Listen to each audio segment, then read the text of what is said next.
Hello, fourth grade, almost fifth graders after the summer school. It's Miss Austin with your reading lesson, and I hope you're watching the video because I have a surprise in it for you. So let's go ahead and get starting. Today we're doing June 4th lessons because it's June 4th. And for starters, we're going to start with closed syllables and short vowel patterns, and I'm going to tell you what that is in just a moment. So closed syllables is a way for us to know how to pronounce words and how to spell words. And the vowel is closed in by a consonant at the end of a syllable. So remember, consonants are all of these letters. They are not vowels. So A, E, I, O, and U, sometimes Y, those are vowels. But we're talking about a word being blocked in with one of these. It's going to end in one of these letters. Okay, so for your practice today in Pearson, you will be actually doing this. So make sure you pay attention because I might be giving you some answers. So one way that we can tell if a syllable or a word is closed in is by clapping out a word, right? So to find the syllables, we clap it out. Rival. Okay, so notice there's two syllables there, rival. And we can figure out, is that a vowel next to a consonant and another vowel? Or is it a vowel, consonant, and then whenever we hear the second part of the syllable, is it another vowel? So, rival. So I'm hearing ri as part of one word, one part of the syllable. So ri and then vul. So looking at these two options, we're going to drag and drop whichever whatever category it goes in. So I have RI, and I know I is a vowel. So would it be, and then it's followed by a consonant. So would it be vowel and then a consonant with another vowel? Or is it a vowel with a consonant and then a vowel and it's not closed in?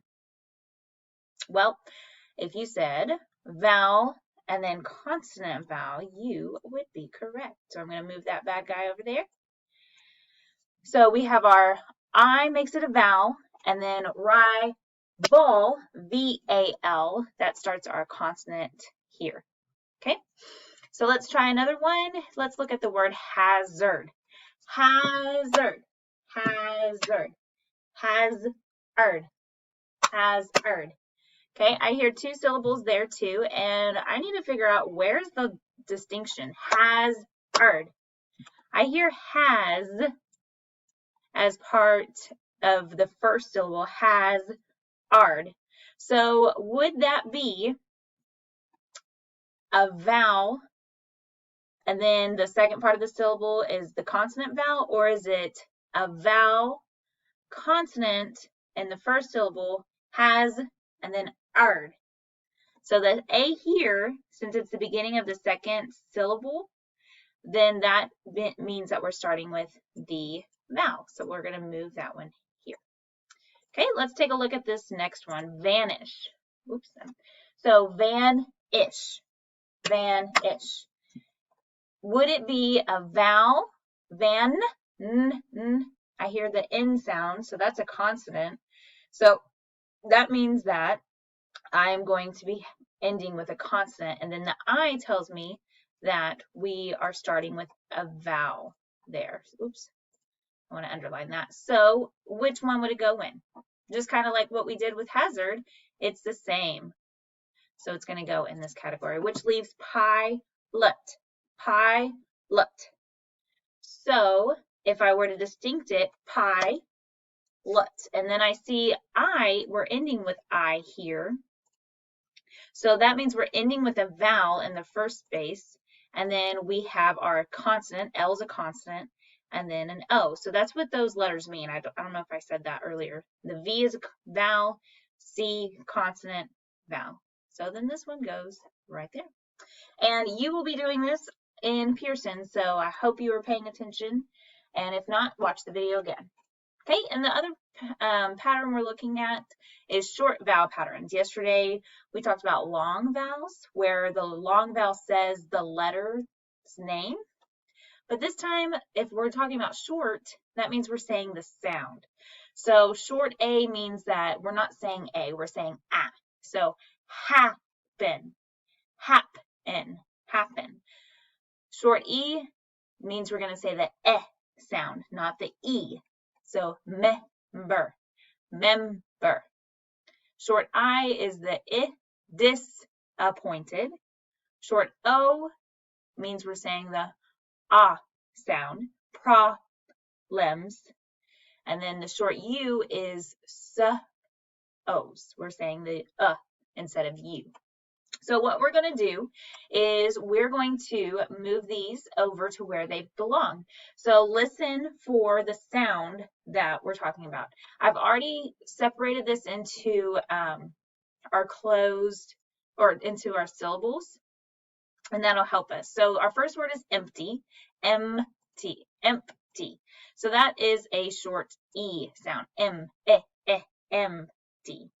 Okay, next word, let's take a look at finish, finish, finish. I see that my syllable is closed in here. I have a consonant, vowel, consonant, and then a vowel consonant.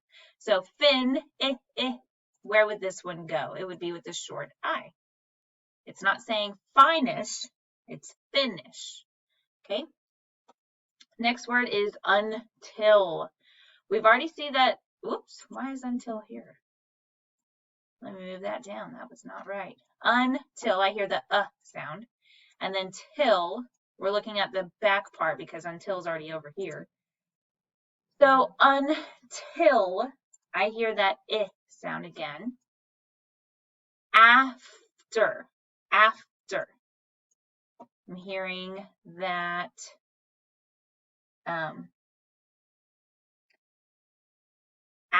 sound. So goes with the short A. And underline that.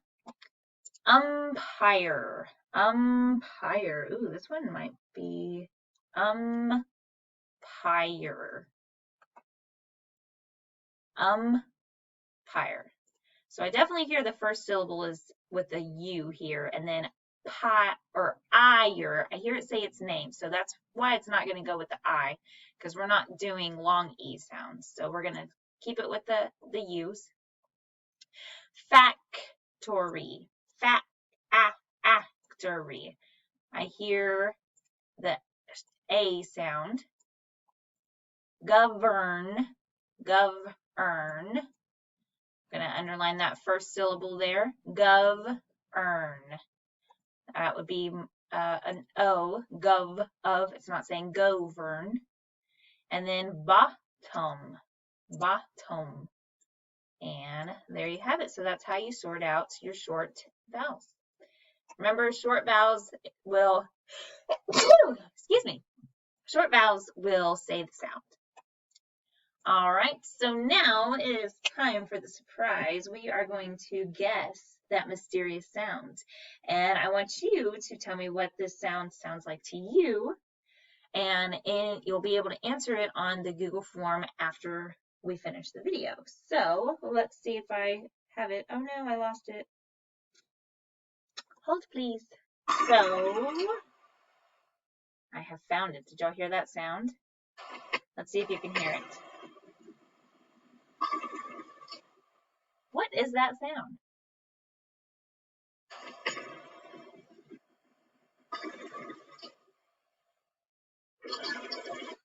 You will be able to tell me in the Google form. So let's keep on going. So now we're moving on to our comprehension, and the story that we're taking a look at is called A Visit to a New Place. So this story is talking about a family who is visiting someplace they've never been before. And I want you to listen and read along with me to figure out what some of these words mean and why is this story, what are we doing with this story? So this is a visit to a new place, and let's go ahead and get started.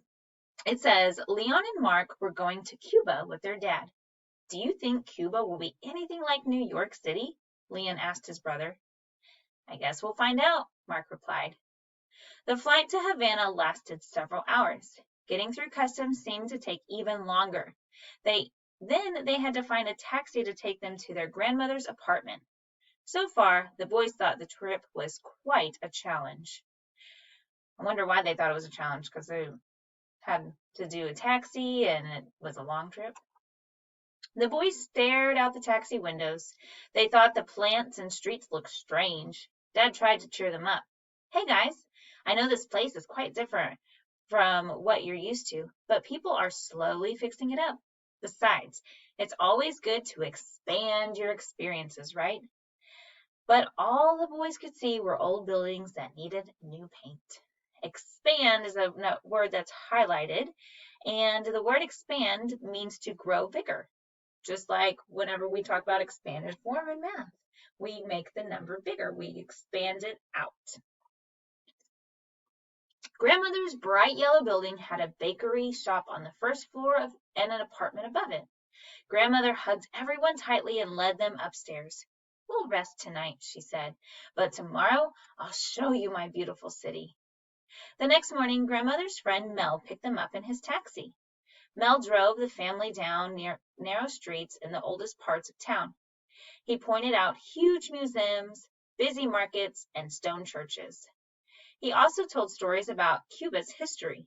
The boys were interested to learn about the Spanish fort built in the 1500s. Mel dropped the family off at the Fountains of Lions. There, the boys played and danced with the other children to the beat of bongo drums. Then Grandmother led them through a maze of open markets and tiny shops. She stopped at a small restaurant where spicy smells filled the air. Soon you'll be expanding your stomachs as well as your experiences, she joked. How do you know about this place? Mark asked, biting into a tamale. Grandmother smiled.